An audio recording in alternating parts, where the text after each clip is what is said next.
जाएंगे अपने बच्चे लेके, क्योंकि अब हम उतने छोटे नहीं है, हम सब माशाल्लाह 35 से ऊपर है। आप लोगों से एक बार फिर हम हाथ जोड़कर विनती करते हैं कि इस मसले को प्रायोरिटी,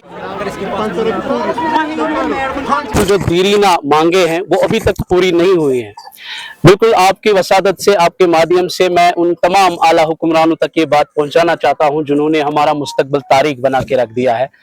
एक बार फिर मैं उनसे ये गुजारिश करना चाहता हूं कि खुदारा इस मसले को जरा गौर से देखें, क्योंकि इसमें जो बैरक्स कोऑर्डिनेटर्स जो लगे हैं हाईली ऑन मेरिट बेसिस पे लगे थे, प्योर मेरिट पे लगे थे, लेकिन बदकिस्मती का शिकार हो गए हैं कि ये जो सेंट्रली स्पॉन्सर्ड स्कीम लाया नहीं गया 2018 के बाद। तो एक बार फिर हम आपकी वसादत से आजकल जो ये चल रही है जॉब पॉलिसी को लेकर एक जो फाइल चल रही है उसमें हम अपना ये इंदराज करवाना चाहते हैं। आपकी वसादत से तमाम उन आला हुक्मरानों तक हम ये बात पहुंचाना चाहते हैं कि हमारा नाम भी उसमें शामिल किया जाए। ये हमारी मांग है सबसे पहले, क्योंकि हमने अपने कीमती 10 साल इस स्कीम को दिए हैं, एडल्ट लिटरेसी को हमने अपने कीमती 10 साल दिए हैं। और आपकी वसादत से तमाम उन आला हुक्मरान, चाहे वो उमर अब्दुल्ला साहब हो या LG गवर्नर साहब हो, तो उन तक ये पैगाम पहुंचाना चाहते हैं, या हमारी जो सकीना रतू जी है उन तक ये पैगाम पहुंचाना चाहते हैं कि खुदारा ये जो फीमेल फोक है और ये जो मेल फोक है, हर एक गांव में जो मेरिट बना था उसमें उस मेरिट को टॉप करके ये अपॉइंट हुए हैं। और ब्लॉक में जो मेरिट बना था ब्लॉक कोऑर्डिनेटर, वो ब्लॉक में टॉप करके वो ब्लॉक कोऑर्डिनेटर बना था, और डिस्ट्रिक्ट में डिस्ट्रिक्ट कोऑर्डिनेटर वो टॉप मेरिट पे लगे हैं।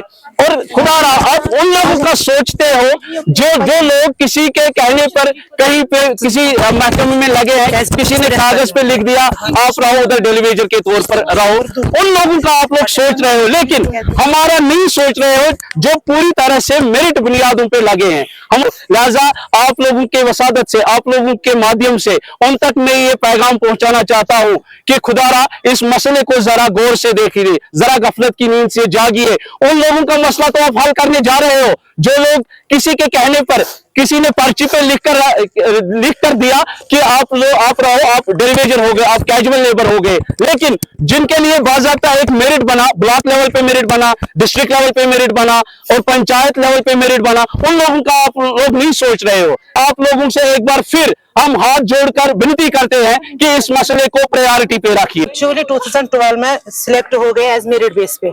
हमें क्या गया, हमें पूरा अखबार में निकाला गया हमारा कि अब हमें इसकी जरूरत है as block coordinator, district coordinator and panchayat coordinator. फिर हमने क्या किया, हमने उसमें फॉर्म भरे, फिर पूरा हो गया, हमें एज मेरिट बेस पे हम लगाए गए हैं। लेकिन फिर हमें 1 साल के लिए रखा था, अगर हमें उसी टाइम उसने डिसएंगेज किया होता तो हम कहीं ना कहीं सिलेक्ट हो जाते, बट उसके बाद उन्होंने हमें 5 साल फिर लिया उसमें। फिर हमने दिया अपने कीमती 6-7 साल कंटिन्यूअसली। उसके बाद हमें क्या किया गया, हमें रखा हाल्ट पे। जब 2018 में गवर्नमेंट हाल्ट हो गई, उस टाइम हम भी हाल्ट हो गए। हमें जहाँ कागजी तौर पे हम बहुत आगे है, लेकिन जब हम देखते हैं फिजिकली हम कहीं पर नहीं है, हमारी बात कहीं पे नहीं उठती है। अब हम आपकी वसादत से गवर्नमेंट तक ये बात पहुंचाना चाहते हैं, मेहरबानी करके जो एक कमेटी बनाई या जहाँ पे आप डेलीवेज की बात उठाते हैं, कैजुअल की बात उठाते, एनओसी के वहां पे हमारी भी बात रहे, क्योंकि हम एज मेरिट बेस पे लगे हुए हैं। हम साक्षात Bharat mission employees education department में काम करते हैं। हमें खाली वो काम नहीं लिया गया है जो हमें काम दिया गया था। हमने एज BLO भी काम किया है, हमने इलेक्शन ड्यूटी भी दी है, हमने पंचायत हल्कों में भी काम किया है। अब हम आपकी वसादत से गवर्नमेंट से हैंड फोल्ड रिक्वेस्ट करते हैं, मेहरबानी करके हमारी बात भी आगे पहुंचाए, क्योंकि हम भी चाहते हैं कि हमारा मुस्तकबिल सुखर हो जाए। हाँ, अगर हमारी बात कोई नहीं, हम इस टाइम इतने ही है, लेकिन क्या पता अगर हमारा मसला हल नहीं हुआ तो हम रास्ते पे आ जाएंगे अपने बच्चे लेके, क्योंकि अब हम उतने छोटे नहीं है, हम सब माशाल्लाह 35 से ऊपर है। अब हम गवर्नमेंट से रिक्वेस्ट करते हैं कि हम कहीं पे एडजस्ट नहीं होते।